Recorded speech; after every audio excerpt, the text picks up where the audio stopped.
Hello friends, आज हम लोग चर्चा करेंगे संबंध फलन की एक्सरसाइज 1.1। तो सबसे पहले आप क्वेश्चन पर ध्यान दे देंगे, क्वेश्चन देख लेंगे। तो क्वेश्चन आप नोट कर लेंगे। इसमें कुछ क्वेश्चंस हम बताएंगे, कुछ क्वेश्चंस आपके लिए छोड़ेंगे। अगर आप उन क्वेश्चन को कर लेते हैं तो ठीक है, नहीं तो आप हमारे व्हाट्सएप नंबर पे क्वेश्चन नंबर, जो क्वेश्चन नहीं लगेगा क्वेश्चन नंबर मैसेज कर देंगे, तो उसको हम नेक्स्ट लेक्चर में कंप्लीट करा देंगे। तो आप क्वेश्चन ध्यान से देख लेंगे और क्वेश्चन आप वीडियो को स्टॉप करके पॉज करके क्वेश्चन को आप नोट कर लीजिएगा। तो ये क्वेश्चन थे। यहाँ नेक्स्ट पेज पर भी कुछ क्वेश्चन हैं अभी, उसको भी आप देख लीजिए। ये क्वेश्चन नंबर 8 जो आपको दिख रहा है 8 है, यहाँ पे देख कर लीजिए। क्वेश्चन नंबर 8, फिर यहाँ पे 9 के बाद 10 और 11 भी क्वेश्चन है, 12 और क्वेश्चन नंबर 13 और इधर 14 भी है, चेक कर सकते हैं 14। और पीछे भी कुछ क्वेश्चन बचे हैं, उसको भी आप देख। क्वेश्चन नंबर देखिए 15 भी है, 15 क्वेश्चन है। यहाँ से देखिए ये, और इसके बाद क्वेश्चन नंबर 16 भी है ये। तो आप क्वेश्चन को नोट डाउन कर सकते हैं। और इसके बाद दोस्तों अब हम शुरू करते हैं इसका सॉल्यूशन।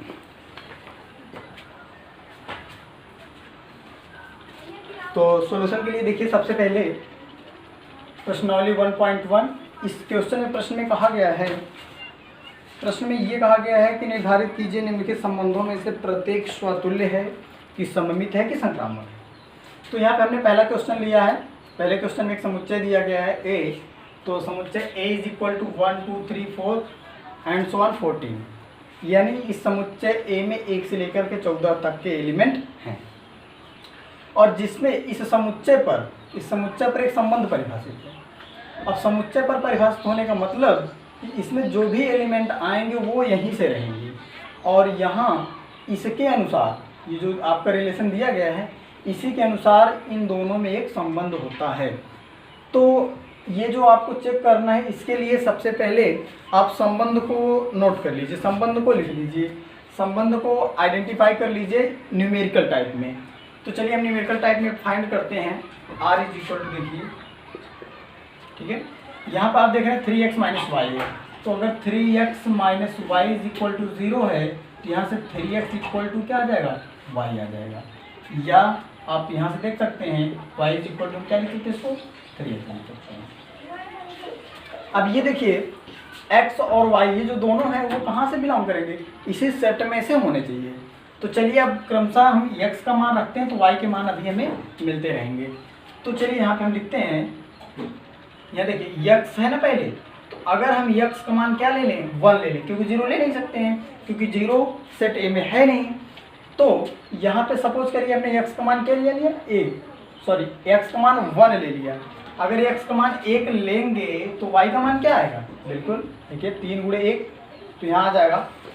अगर x = 1 लेते हैं, यदि x = 1 तो y = क्या हो जाएगा, 3 × 1 = आ जाएगा 3। तो यहाँ पे देख रहे हैं, यदि x = 1 लेते हैं तो y = क्या मिल जा रहा है, 3 मिल जा रहा है। तो यहाँ पे आ जाएगा 3। नेक्स्ट और क्या ले सकते हैं, x = 2 ले सकते हैं। x = 2 तो y = क्या मिलेगा, y = मिलेगा 3 × 2 = 6। तो यहाँ पर आ जाएगा, जब x का मान 2 रखेंगे तो y की वैल्यू क्या मिल जाएगी, 6 मिल जाएगी। इसी प्रकार आप लिखते रहिए। अगर x का मान हम 3 लेते हैं तो y का मान हो जाएगा 3 × 3 = 9। अगर इसका मान 4 लेते हैं, x का मान, तो ये 3 × 4 हो जाएगा 12। और अगर 5 लेते हैं, ध्यान दीजिएगा, अगर हम 5 लेते हैं x का मान, तो y का मान कितना आएगा, 15। जबकि 15 जो है सेट A में बिलोंग्स नहीं कर रहा है, इसलिए हम x का मान 5 नहीं ले सकते, क्योंकि y का मान 15 आ जा रहा है, क्योंकि x और y दोनों सेट A में ही होने चाहिए। तो जो अभीष्ट रिलेशन है वो यहीं तक आपका होगा। अब यहाँ पर आप देखेंगे,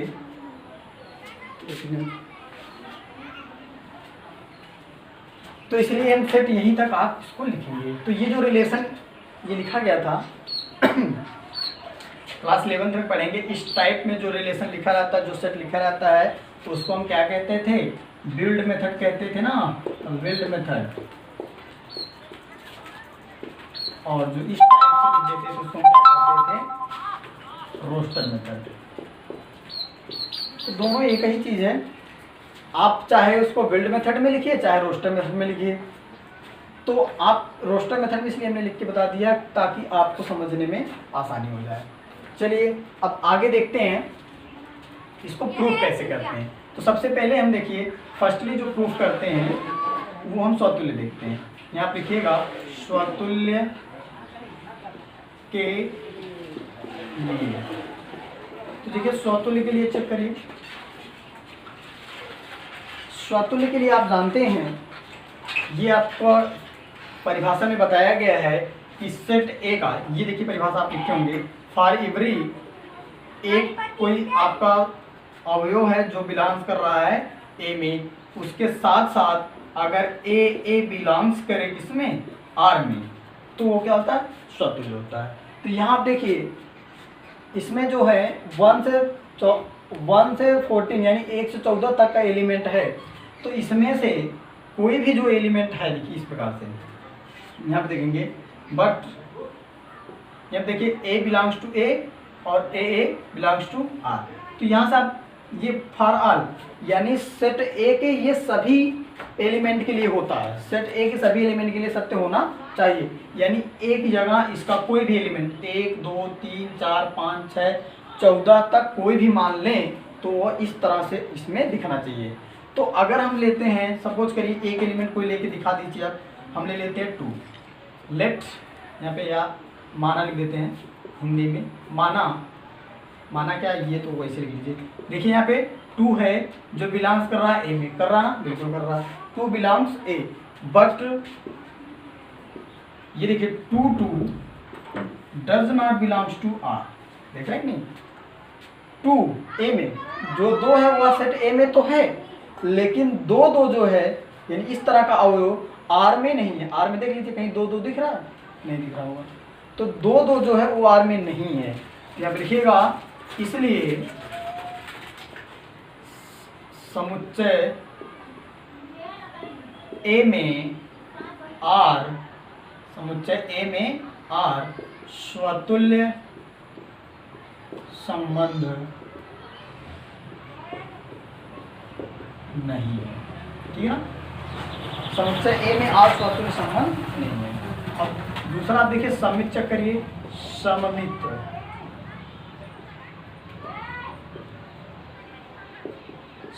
संबंध के लिए। तो चलिए सममित संबंध के लिए देखिए, यहाँ पे देखिए हमने इसकी परिभाषा जो थी वो लिख दिया है। यहाँ पर आपको याद होगा, इसमें आपको बताया गया कि 2 एलिमेंट अगर ए में हैं, ए और बी, यदि ए में है और ए भी बिलोंग्स कर रहा आर में, तो उसका जस्ट अपोजिट अगर बी ए भी आर में बिलोंग करे तो आपका क्या होता है? सममित होता है। ठीक है? चलिए एक क्वेश्चन हम बिल्कुल प्रॉपरली विस्तृत बता दे रहे हैं। इसमें परिभाषा आपको बताएगी इस तरह से, if A B belongs to A, बताया गया था कि 2 एलिमेंट अगर ए में हैं और इसके साथ साथ ए बी बिलोंग्स कर रहा है किसमें? आर में। ए बी बिलोंग्स कर रहा है आर में, और सच दैट, इसी के हिसाब से सच दैट आपका B A also belongs to R, ये है। ठीक है? ये सेटिस्फाई 2 एलिमेंट ए का हमने ले लिया और ये दोनों आपस में क्या हैं? संबंधित हैं और वो आर में विद्यमान है। उसके साथ साथ अगर इसका उल्टा भी आर में हो तो ये क्या कहलाता है? सममित होता है। तो चलिए देखिए क्या ऐसा कुछ है। तो यहाँ से कोई भी 2 एलिमेंट ले लेते हैं, जैसे हम 1 और 3 ले लेते हैं, 1 3 ले सकते हैं, कोई भी एलिमेंट आप इसमें से ले सकते हैं। ठीक है ना? लेकिन ये याद रहे कि ये संबंध उसको सेटिस्फाई होना चाहिए, ये आपको देख के लेना है और ये ऑटोमेटिकली आना चाहिए। अभी जैसे हम अगर 1 2 ले लेते हैं तो 1 2 तो इसी में भी नहीं है, यानी 1 2 हमने ले लिया, 1 2 तो खुद आर में ही नहीं है, इसलिए 1 2 आप नहीं ले सकते हैं। आप लीजिएगा यहाँ पे देखिए 1 3 बिलोंग्स टू ए, 1 और 3 इसमें भी है और इसमें देखिए है कि नहीं है? बिल्कुल है। तो 1 और 3 सेट ए में है और इसके साथ साथ 1 3 यानी ए भी वैसे क्या 1 3 बिलोंग्स आर, ये 1,3 भी आर में क्या कर रहा है भाई, बिलोंग कर रहा है, आर में है 1,3,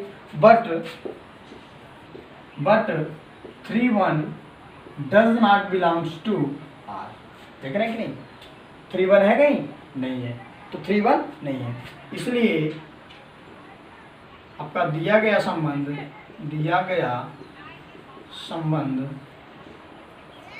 आर सममित संबंध नहीं है, ठीक है ना। यानी ये जो संबंध आपको दिया गया है पहला क्वेश्चन में, ये ना तो स्वतुल्य है और ना ही सममित है। चलिए एक और बचता, उसको भी हम यहीं पे चेक कर लेते हैं। इसको देखिए इरेज कर दे रहे हैं, ये चीज़ आपको निकाल सकते हैं, नोट कर लीजिएगा आप लोग। ये भी बगल में चेक कर देते हैं। अभी आप चेक कर लेते हैं संक्रामक के लिए,